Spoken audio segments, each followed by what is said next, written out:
Hello, my friends. Welcome back to the channel. My name is Joe Theodore, and today I would like to make a very special video because obviously we are dealing with another massive lunation cycle, the new moon in Leo. So, in my recently uploaded August forecast, I pretty much started the entire forecast discussing the new moon in Leo because it is a beginning of a very, very kind of all over the place month. And this new moon is special, unique for a few really important reasons, actually. The first major reason is because within a couple of days after the new moon, we will have a Mercury retrograde officially activate. We've been in the pre-shadow of that retrograde for about 2.5 weeks already. And it will go retrograde 4 degrees Virgo. And then within, a week-ish, it will go back into Leo. So, give or take 8 to 10 days, I believe, until Mercury will get back into Leo. This is going to continue the Leo wildness that we've all been experiencing. Now, why do I say wildness? Because a lot of it's been going on in Leo. I'm sure if you analyze the Leo part of your life, where that falls into your birth chart, right? That house topic. We've had the sun there. We've had Venus there up until it, we've had Venus is there as I record this video. Excuse me. I stand corrected. The sun is still there, obviously. So we're going to have this new moon, right? And then we have Mercury that was in Leo for a while come back. So Leo is not done, essentially, is what this retrograde is all about. So that's really important to keep in mind. The Leo story is very, very significant this year. And last year it was really significant. If you remember, we had a Venus retrograde there that lasted for quite some time. Venus is there now again, so I don't know if any similar themes are coming up again for you because Venus is back around. But this new moon is super activated because it is almost like, hey, we're now getting this moment after we've had Mercury cruise through.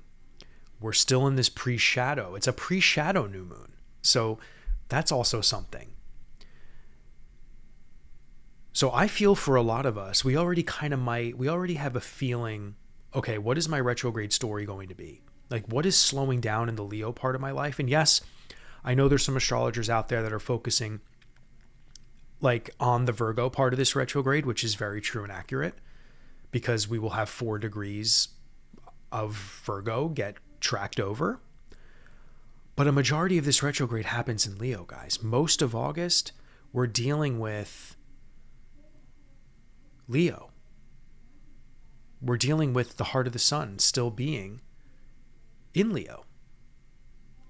And this is going to be a very fiery retrograde, and this is going to be a very fiery August for many reasons. Now, of course, I don't know what's going on in your life, but on the world stage, come on, guys. We all know what's going on. I'm not going to talk about politics today, but we can only assume that the fires of Leo will just get brighter and glow stronger this coming month until Virgo season kind of comes around. Then I think when Virgo season comes around, I think we're going to, again, things will be really stressful in the world, but I think things are going to, it's like we're going to find our groove. I think that's a good way to put it.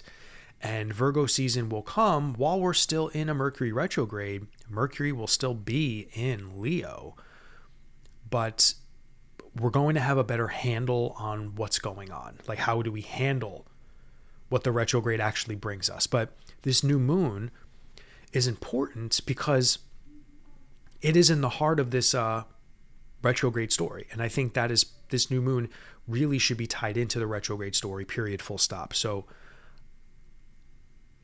we really need to meditate upon our life, generally speaking, of course, but Leo themes around passion, themes around confidence, themes around leadership.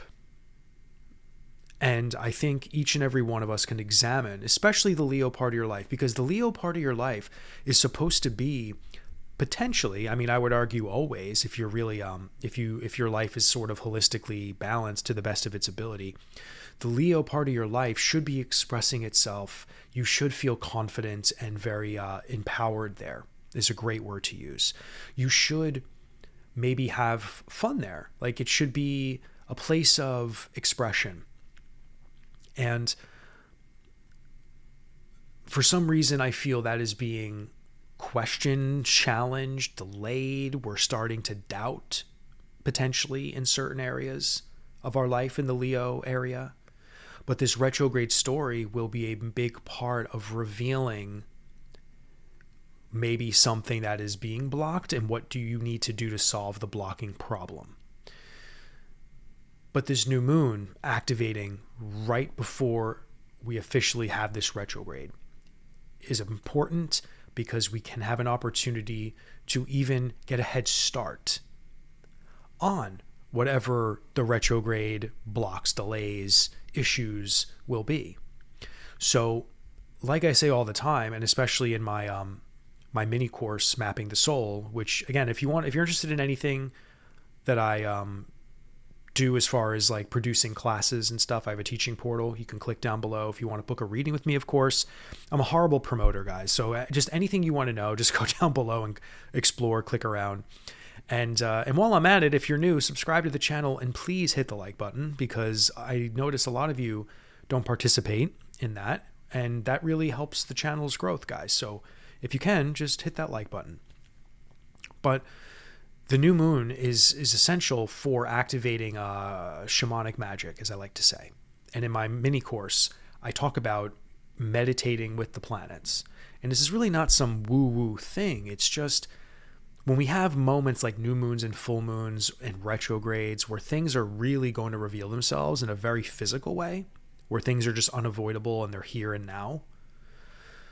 When we have an activation like a new moon happening simultaneously, we can use that to speak something into existence or to meditate upon something for some kind of positive return on investment. So new moons are always wonderful opportunities for seeing what's going on in that part of your life, for almost like a New Year's resolution. You know, I kind of like telling people that in readings, you know, like with a new moon. It's almost like, what do you do when you make a New Year's resolution on New Year's? It's kind of this fictitious, hopeful, like intention. And we just like kind of hope for the best, and we really try to put effort into it. These new moons can be treated the same way. Seeing what's going on in your life. The retrograde probably is revealing something to you already. And how can we use this moment to create anew? Is there something in your life that needs cleaning up? Is there someone in your life that's dragging you down and you need to lift yourself back up and become empowered? You know, there could be so many different examples of what a new moon can represent. Sometimes we need to examine stuff and go, okay, well, what is old and stale here? Or is there a new way I can approach something? And then once you kind of maybe come into that understanding, make that intention. But this retrograde, this Mercury retrograde, when it goes back into Leo, will mean everything. This is a massive part of the new moon story. And I would argue this new moon potentially could be something that is setting up for the next few months, because we're going to have a massive Mars retrograde in Leo this coming winter. So Leo is a very activated zodiac sign that, yes, we're going to see the sun go into Virgo. We're going to see Venus go into Virgo. Mercury, yes, will go back into Virgo after this retrograde cycle's over. And then Leo will be sort of empty until Mars gets there. And Mars gets there right around the election. So I think all of us, honestly, because we're all going to be affected by whatever that turns out to be, and my intuition is already saying it's not going to be a good experience for the world, for America. We have to prepare ourselves for there to be so much tomfoolery with election this, election that. And Leo will be getting activated in a massive way with Mars. And then it will retrograde back into Cancer, obviously, on January 6th of all days. I'm not even kidding you guys. I'm going to be making more Mars retrograde story videos, by the way, but you can't make this up. When Mars retrogrades back into Cancer, the exact day, it will be January 6th. So is this a massive electional, political story? Not with us personally, but we're going to be involved. We're citizens of the earth. We're citizens of America if you're American. This is going to affect everybody. But this new moon is important from now. And I'm not saying, hey, like make some intentions about the winter or whatever the case may be. But we're dealing with an opportunity where a portal is open. And I hate when people say that in the new age, but there is a portal. Portals do open. Portals are real. Portal is just an intentional dimension. We can just say, okay, you know what? This is something I want to focus on. This is something I want to build. This is something I want to see happen in my life.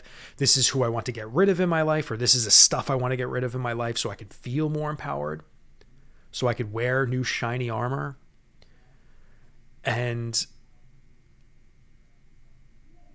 this new moon cycle with this retrograde is just the beginning of what Leo is going to provide us. Because guess what, guys? That Mars retrograde that's going to come in the winter, when it goes direct again, which I think is going to be like late January or February, if I'm not mistaken, maybe late January, I think, I don't know. It's going to have to go direct again.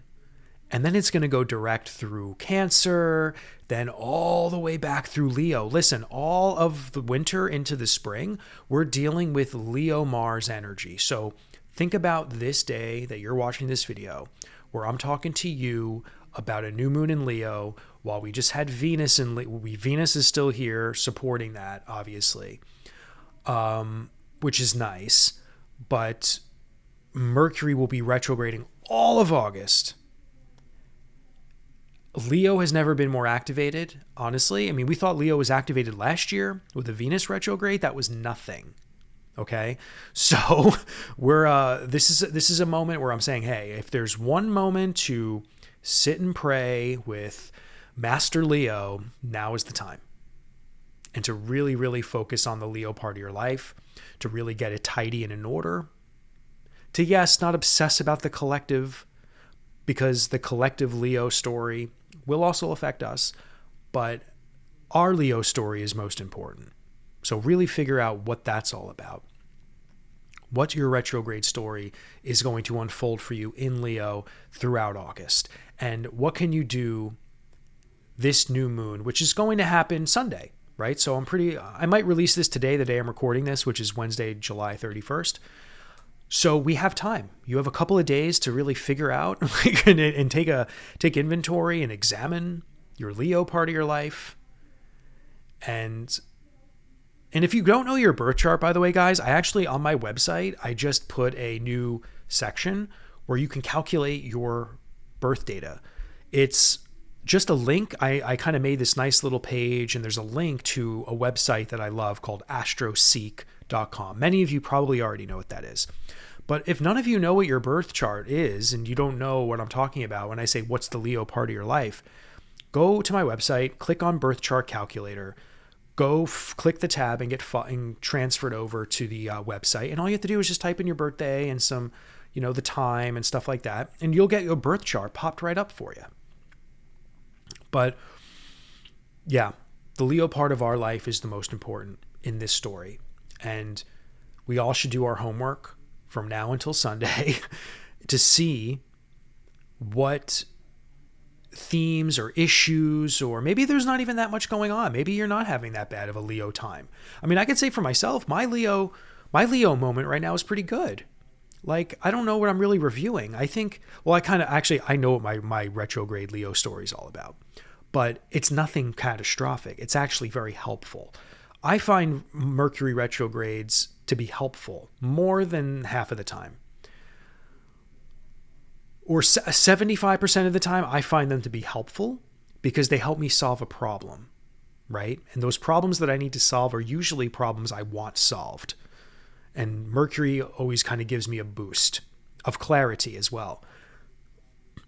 But having this with the new moon, I personally couldn't ask for anything better because I'm going to meditate on very specific things I won't share. But for me, I have massive Leo placements too. So this is all like, for me, this is a very important new moon for me. Like probably the most important I have a stellium in Leo, and it pretty much controls most of my life aside from my Gemini moon, which really controls most of my life.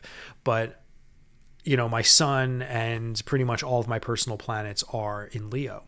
So everything that is most important to me is a part of this story. So me putting my new moon intention with some shamanic astrological magic to work with this Mercury retrograde so I can prepare myself down the line for the Mars retrograde. This is a much needed magical moment. And I would suggest doing some shamanic astrological magic, guys. And it's not woo-woo. All it is, like I said, obviously you probably didn't watch Mapping the Soul, my course, but in shamanism, we journey. There's like a meditation where we can customize if we want, you know, not like hardcore shamanism, but just journeying can take place just in a meditation where we visualize. It's really just a visualization using imagination as well with how we wish to maybe see something in our life, right? So it's a visualization technique. And that's really what a lot of shamanic cultures do. They believe in the power of imagination and visualization as a very real, living, breathing reality.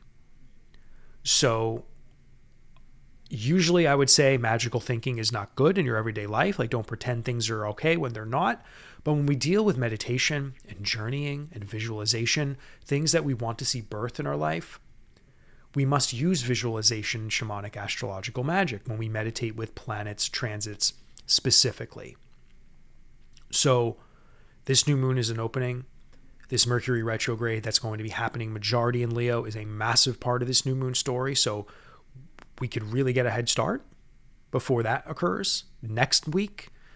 And then, of course, when the winter approaches, we're going to be heavy into some Mars retrograde Leo. First Mars direct, obviously in Leo, then retrograde Leo. And then in the winter, Mars will be going direct the entire way through Leo. So Mars in Leo and the Leo story, like I said earlier before, this is a massive part of our life. Leo energy is not going anywhere. The Leo story in your life is not going anywhere. So let's do the work from now. Let's make those new moon intentions bright. Let's make them shine.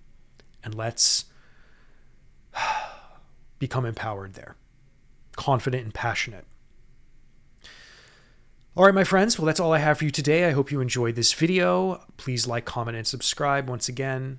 Click some links down below if you wish to connect with me or support me in any way. And I'll see you in the next video.